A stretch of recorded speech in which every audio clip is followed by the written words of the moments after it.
What's up mga trupa? May problema tayo. Dito tayo ngayon sa Maynila.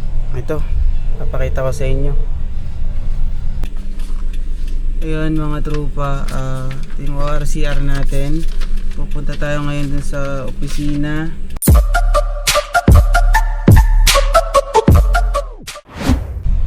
What's up mga trupa? May problema tayo. Dito tayo ngayon sa Maynila. Ito, papakita ko sa inyo.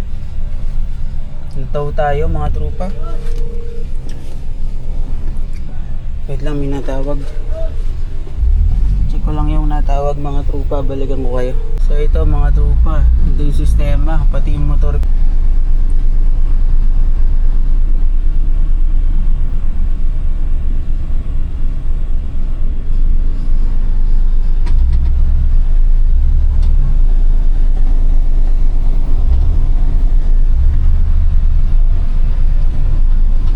Oo, nalipot ko pala yung sayo.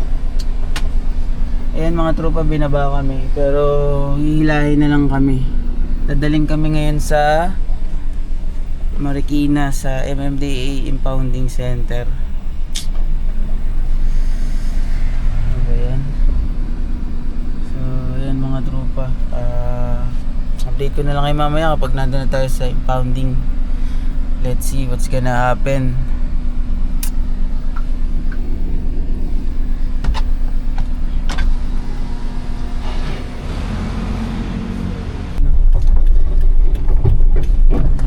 Nandito na tayo sa impounding area. Sa ano? Sa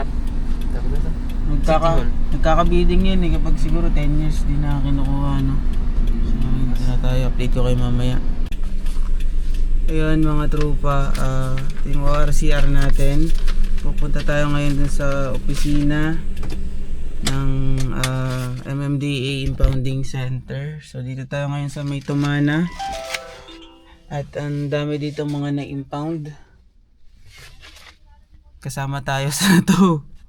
Update ko kayo mamaya mga tropa. Anong mapag-uusapan namin, no? Let's go. Yo, what's up mga tropa? Update lang sa inyo. So ayan, nandito tayo ngayon sa impounding area ng MMDA sa Tumana, Marikina. At nakipag-negotiate naman tayo kanina. Pero wala eh. Kailangan natin magbayad ng ating violation, no, na illegal parking. So ang dami ditong mga mga tropa na medyo matatagal na din, ano. Sayang yung mga sasakyan. Pero anyways mga tropa, tutubusin na lang natin. At kasalanan naman natin yan dahil nagpark tayo sa hindi natin alam na bawal pala magparking doon. So kasalanan natin yan mga trupa. At wala din naman nag-inform sa atin na bawal pala magparking doon sa part na yon. Kasi may mga nakaparking din doon kanina. Hindi lang naman tayo yung nakaparking doon.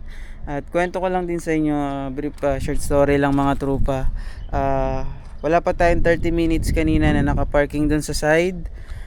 At kumain tayo sa bahay ng ating mother, no. And then wala pang 30 minutes, may nagsisigawan sa labas. Akala namin may nag-aaway. Yun pala, andun na yung mga towing. At pagbaba natin, nagmamadali tayo, hindi pa natin natatapos yung kinakain natin mga trupa. Kasi nag-umagahan pa lang tayo, breakfast pa lang yun eh. Pagbaba ko mga trupa, tumakbo na ako eh, kasi alam ko na baka nga mataw yung sasakyan natin. So ayun na nga, pagbaba ko, nakakadena na yung ating minivan na si Baymax. At wala na tayong nagawa. Nakiusap naman tayo sa traffic enforcer pero wala na tayong nagawa. Kaya ayun, nandito tayo ngayon para bayaran yung ating case. So ayan mga tropa, update ko kayo later sa kaganapan dito sa ating towing journey. Bali first time nangyari sa atin to na matow tayo dito sa Manila. So nakakwentuhan na din natin kanina si Chip. At ayan, dahil curious din tayo sa mga naka-park dito, may mga van, truck, bus at mga sedan, SUV. So yung mga van daw dito is nahuli daw dahil sa colorum, and yung ibang bus din same lang din. At yung iba naman dito is mga walang papeles at walang mga driver's license yung mga nagdadala. So yung iba dito hindi na natubos. Sayang naman mga tropa, lalong lalo na itong Toyota Hiace na GL. At kanina mga tropa, pinagmamasdan ko to kasi sobrang bagong bago pa lang nitong unit na to.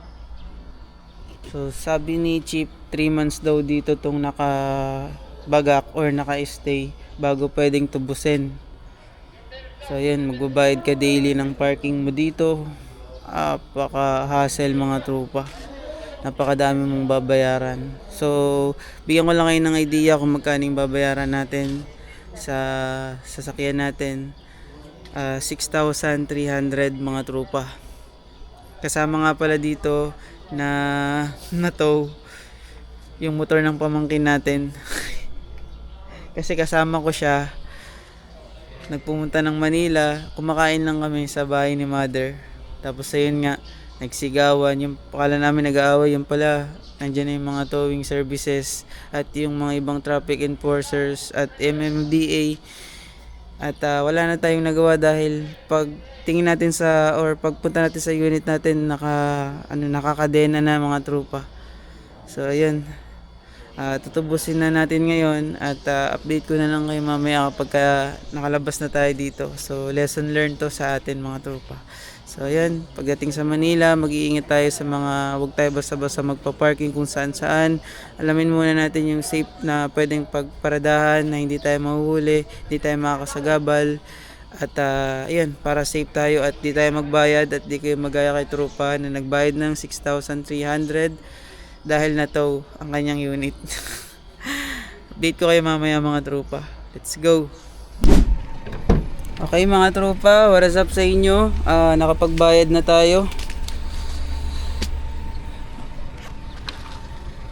Bali, kwento ko sa inyo. Pasok ko lang tayo sa loob. So ang binayaran natin mga tropa is 6,300. Hirap pa lang mato mga tropa. Grabe yung babayaran mo. Bukod doon sa babayaran mo, yung abala ba? Kasi may lakad kami mga tropa. Hindi na namin naasikaso yung lakad namin ngayon dahil dito nga nato si tropa. Pero wala naman akong sinisisi mga tropa kasi kasalanan ko yun. Kasalanan ko na matow ako. At yung mga towing services is ginagawa lang naman nila yung kanilang trabaho. So hindi naman tayo against, no? Basta nasa tamang proseso lang at tama lang yung babayaran natin. So from Paco, Manila papunta dito sa Tomana is nakalagay sa resibo natin is 28 kilometers. Bali pumatak lahat ng 6,300. Chief, thank you. So ganito yung sistema dito mga tropa sa impounding area dito sa Marikina. Diba? First time natin dito mga tropa. Hopefully hindi na maulit to. Lesson learned na to mga tropa. Yung pamangkin ko yun nasa likod na. Okay na, nakapag-settle na kami ng payment.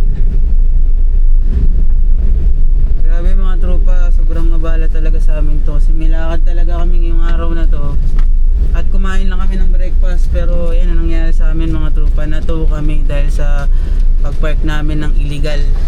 Sir, dalawang receipt na to.